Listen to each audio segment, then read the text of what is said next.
안녕하세요. 교육은 마음 채널을 운영하고 있는 김복현입니다.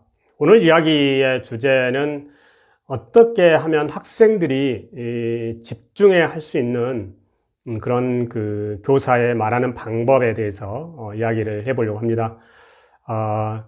교사가 수업을 하면서 가장 고민이 되는 것이 학생들이 수업에 집중하는 것입니다. 그럼 이런 집중을 할 수 있도록 하는 그런 것이 어떻게 교사가 말을 해야 함으로 인해서 학생들이 집중할 수 있는지 그런 부분에 대해서 이야기를 한번 해보려고 합니다. 먼저 우리가 한번 생각해야 될 것이 지금 현재 하고 있는 선생님들의 어떤 그런 어떻게 말하고 있는지 그런 말하는 거 이런 것들을 한번 되돌아볼 필요가 있다고 생각합니다. 이런 선생님들의 말하기의 그런 관점들을 선생님의 관점이 아니라 학생의 관점에서 한번 되돌아볼 필요가 있다고 생각이 됩니다. 학생들이 정말 주의 집중을 하면서 수업에 집중할 수 있는 그런 방식으로 교사가 말하기가 이루어지고 있는지를 되돌아볼 필요가 있다는 것입니다. 그래서 우리가 늘 하듯이 평상적인 그런 교과서를 보고 또 그런 주요 내용을 중심으로 해서 학생들에게 교사가 일방적으로 수업을 진행했을 경우에 학생들은 수업 집중하기가 굉장히 어렵습니다. 물론 공부를 잘하고 학습에 흥미가 있는 학생들은 열심히 공부를 할 수 있을 것이라고 생각이 들지만 학습에 흥미가 적거나 그렇지 않은 학생들 같은 경우에는 지속해서 집중할 수 있는 그런 것들은 굉장히 어렵다고 생각이 듭니다. 그래서 지금 현재 하고 있는 그런 교사의 그런 말하는 것을 방법을 좀 바꿔보는 것이 굉장히 중요하지 않을까라는 생각이 들고 특히 그것을 교사의 입장이 아니라 학생의 입장에서 되돌아볼 필요가 있다고 생각을 합니다. 먼저 그렇다면은 어떻게 우리가 좀 더 학생들이 수업에 집중할 수 있는 그런 말하기를 할 수 있는지 그 방법에 대해서 한번 이야기를 드려보도록 하겠습니다. 첫 번째 방법은 질문하기인데요. 교사가 일방적으로 어떤 것에 대해 설명을 하게 되면 학생들은 그냥 듣는 입장에서 있게 됩니다. 그렇다 보면 졸리게 되고 또 어느 순간에는 딴 생각을 하면서 듣지 않는 경우가 굉장히 많이 있습니다. 이런 경우에 교사가 말을 하다가 질문을 던지는 겁니다. 학생들에게. 질문을 던지게 되면 학생들은 그 순간 긴장을 하게 되고 또 중요한 것은 학생들이 그것에 대해서 생각을 한다는 것입니다. 그렇기 때문에 학생들이 어떻게 하면은 참여를 시킬 수 있도록 하는 것이 바로 수업을 집중하게 하는 그런 핵심인데요.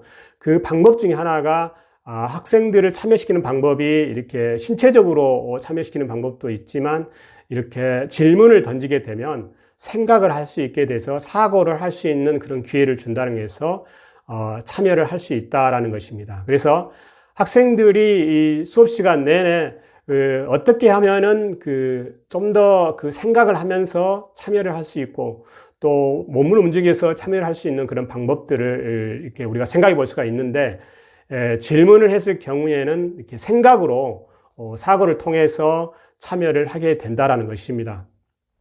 그래서 교사가 핵심적인 그런 내용들이 있다고 생각했을 경우에 그런 부분에서 일정하게 학생들에게 질문을 던지는 것입니다. 이렇게 질문을 던지는 것은 굉장히 의미가 있는 것이고 특히 어떤 학생들에게 집중해서 이름을 부르면서 그 학생을 지목해서 질문을 던지는 경우도 있을 수 있습니다. 그래서 이렇게 되면은 학생들에게 생각해 볼 수 있는 그런 수업이 이루어지고 수업에 집중할 수 있는 방법이 바로 질문하기 방법이라는 것입니다.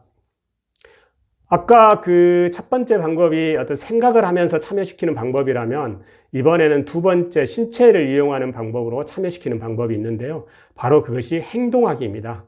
행동하기의 가장 일반적인 방법이 바로 박수를 치는 것인데요. 박수 3번 시작 이렇게 한다면 학생들이 어떤 활동을 하다가 마무리가 됐을 단계에서 박수를 치게 되면 주의 집중을 하게 되고 그러면서 이제 교사가 하고 싶은 말을 이제 하게 되는 그런 효과가 있는데요. 그 외에도 이제 교사가 일방적으로 설명을 하고 있다가 학생들이 이 타임에서 이것에 대해서 좀 고민을 좀 해보면 좋겠다라는 생각이 있으면 그때 이제 짝 활동을 시키는 것입니다. 그래서 짝과 같이 한번 이야기를 해보도록 하는 건데요. 특히 어떤 중요한 어려운 개념을 설명을 하고 나서 그 다음에 짝 활동을 시킬 경우에는 짝에게 그것을 설명하도록 하는 그런 것들이 굉장히 효과적입니다. 그렇기 때문에 하게 되면 학생들이 기존에 잘 모르고 있던 개념들을 설명을 해야 되기 때문에 훨씬 더 그것에 대해서 훨씬 더 관심을 가지고 생각을 하게 되고, 또 정확하게 알고 있는지 이것을 설명을 할 수 있느냐 없느냐로 판단할 수 있다는 것입니다. 그래서 설명을 할 수 없을 경우에는 이해를 잘 못하고 있다라는 것입니다. 그리고 1차적으로 어떤 그 교사가 일방적인 어떤 수업을 하는 상황에서 이렇게 짝에게 질문을 하게 되고 설명을 하게 하는 그런 방식의 수업은 무게중심이 학생에서 교사로 아니라 교사에서 학생으로 넘어가는 그런 단계로 이렇게 진행이 되기 때문에 학생들의 참여를 훨씬 더 극대화시키는 그런 좋은 방법이기도 하고, 그래서 학생들에게 설명을 해보도록 하는 것은 더더욱 그 좋은 방법이라고 할 수 있습니다. 가장 좋은 그런 학습 방법 중에 하나는 설명하기인데요. 그런 설명을 했을 경우에는 우리가 분명하게 그 내용에 대해서 확실하게 알고 있다라는 것을 객관적으로나 또 본인이 스스로 알 수 있다라는 것이고, 또 어떻게 좀 더 정확하게 그걸 설명할 수 있느냐라는 것들이 바로 좀 더 자기가 알고 있는 지식을 좀 더 이렇게 업그레이드 시킬 수 있는 그런 좋은 그런 방법이기도 한다는 것입니다. 그래서 상대방이 이해하기 쉽도록 설명을 하는 것이고, 좀 더 간략하게 명쾌하게 설명하는 것이고, 또 예를 들어서 어떤 비유적인 표현을 들어서 설명하는 것, 이런 것들, 그리고 또 간단하게 요약하는 것까지 이루어진다면 정말 제대로 된 그런 그 수업이 이루어질 수 있다라는 생각이 듭니다. 그래서 특히 이렇게 짝에게 설명해 보는 그런 그 단계에서는 어떤 그 수업의 어떤 그런 말미나 중간 정도, 이런 상황에서 어느 정도 설명이 이루어졌는데 그 개념을 아이들이 정확하게 잘 이해하고 있는지 여부를 파악하고 싶을 때 할 수 있는 그런 굉장히 좋은 방법으로서 이렇게 학생들이 수업에 집중할 수 있는 그런 좋은 방법이 바로 행동하기라는 것입니다. 이를테면은 또 다른 방법으로는 뭐 손을 드는 방법이라든가, 또 1번과 2번 숫자를 고르게 한다든가, 또 찬성과 반대, 또 OX 판을 들게 한다든가, 이런 것들을 중간중간에 하게 되고, 또 학생들이 손으로 OX 모양을 만들어서 표시를 한다든가 하는 그런 것들을 중간에 넣게 되면 학생들이 적극적으로 잘 참여하게 되고 수업에 집중할 수 있다라는 것입니다. 또 하나 그 좋은 방법 중에 하나는 그 전략적으로 침묵을 하는 건데요. 교사가 일방적으로 설명을 하거나 또 학생들이 이제 소란해져 가지고 서로 친구들끼리 수업 시간에 이야기를 하는 그런 상황이 생길 수가 있습니다. 이런 경우에 전략적으로 교사가 침묵을 하게 되면 학생들이 순간적으로 긴장을 하게 되고 또 교사를 바라보게 되고 학생들이 말을 멈추게 됩니다. 그래서 학생들이 수업 시간에 떠들 경우에 교사의 어떤 그런 그 소리를 더 높이게 되면 오히려 더 학생들이 더 떠드는 그런 경향이 있는데, 이렇게 전략적으로 침묵을 하게 되면 학생들이 순간적으로 조용해지고 또 교사를 바라보게 되는 그런 효과가 있습니다. 그래서 조용해질 때까지 교사가 바라보는 거, 아무 얘기도 않고 가만히 있는 거, 이런 것만으로도 학생들에게 굉장히 심리적인 압박감을 주기 때문에 학생들이 주의 집중을 할 수 있다라는 것입니다. 그렇기 때문에 내가 어느 타임에 한번 내가 전략적으로 한번 침묵을 해야 되겠다라는 것인데, 이것도 반복적으로 한다면 굉장히 효과가 없겠죠. 그래서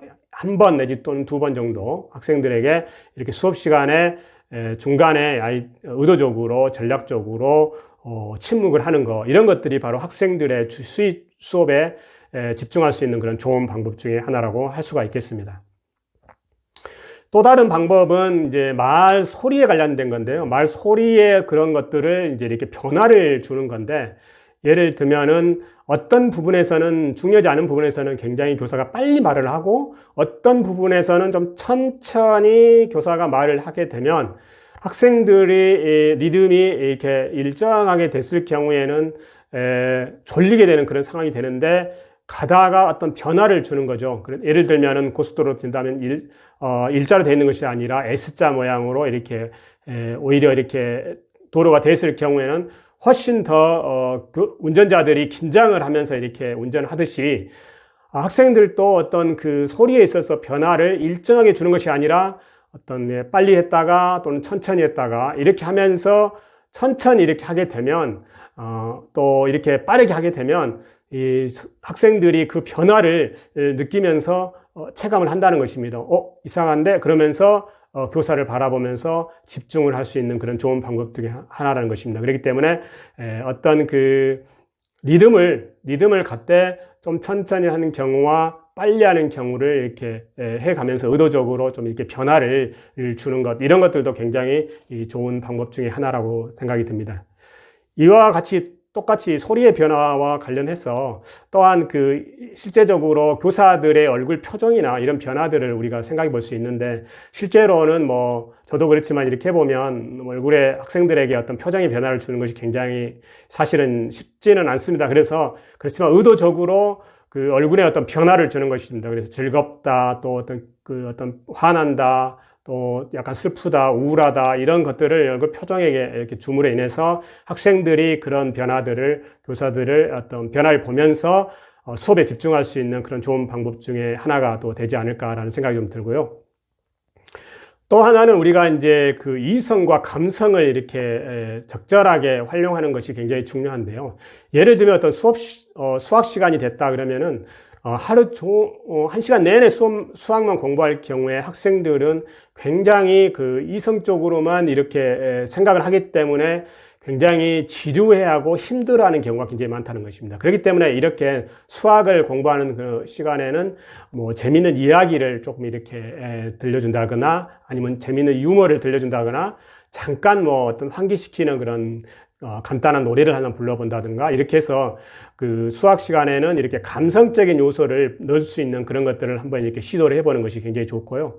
예를 들면 뭐 국어 시간이나 도덕 시간 같이 또는 사회 시간 같이 이렇게 지루하게 어떤 그 감성적인 내용을 쭉 일어나는 그런 경우에는 우리가 어떤 그 근거로 들 수 있는 어떤 통계 자료라든가 또 사진 자료, 또 참고할 수 있는 어떤 시각적인 자료, 또 영상 매체 이런 것들을 적절히 활용함으로 인해서 학생들이 지루해하지 않도록 하는 그런 효과가 있다는 것입니다. 그래서 특히 이렇게 국어 시간이나 도덕 시간 같은 경우도 늘 우리 감성적인 이야기로 이루어진 그런 교과나 수업 시간 같은 경우에는 학생들이 굉장히 지루할 경우가 있는데, 이런 경우에는 어떤 그 시각적인 자료라든가 통계적인 자료, 또 여러 가지 영상 자료, 또 이런 것들을 이렇게 제시를 함으로 인해서 좀 더 이성적인 부분을 이렇게 자극을 주는 그런 식으로 수업이 이루어진다면 학생들이 수업을 집중하는 데 훨씬 더 효과적이라는 것이라고 할 수 있겠습니다. 또 예를 들면은 뭐 도덕 수업 같은 경우에는 우리가 흔히 많이 하지만 뭐 역할놀이를 한다든가 뭐 이런 것들로 하게 된다면은 훨씬 더 수업에 집중할 수 있는 그런 좋은 방법 중에 하나라고 생각이 듭니다. 그 외에도 여러 가지 방법이 있을 수 있는데, 예를 들면은 뭐 간단하게 수업 시간에 쓰기를 하면서 우리가 선생님들이 주로 판서를 하죠. 판서를 할 때 학생들이 이제 노트에다가 써보도록 하는 그런 식으로 주로 수업이 많이 이루어지는데, 이렇게 쓰기를 한다든가, 또 선생님이 가능하다면은 뭐 약화라든가 어떤 그림들을 활용하면서 어떤 그런 것들을 이제 제시를 했을 때 훨씬 더 학생들이 수업에 집중할 수 있는 그런 좋은 방법 중에 하나라고 생각이 듭니다. 네, 지금까지 우리가 이제 선생님들이 수업에 집중할 수 있는 그런 방법들, 말하는 방법에 대해서 우리가 알아봤는데요. 실제로 이제 수업을 집중하는 것은 교사의 가장 큰 책무이기도 하고 학생들에게 가장 요구되는 부분이기도 합니다. 그러면 어떻게 수업에 집중할 수 있도록 할 것인가 하는 그런 것들을 선생님도 나름대로 이런 방법들을 적용해보고 좋은 것들을 또 이렇게 생각이 떠오를 것이고, 그런 것들을 적용해 본다면 학생들이 지금보다 훨씬 더 재미있고 수업에 집중하면서 흥미있는 선생님 재미있는 수업 재미있었어요, 선생님 수업은 재미있어요 라는 말을 들을 수 있는 그런 선생님으로 거듭나지 않을까라는 생각을 합니다. 네, 이상입니다. 오늘 이야기는 여기까지입니다. 감사합니다.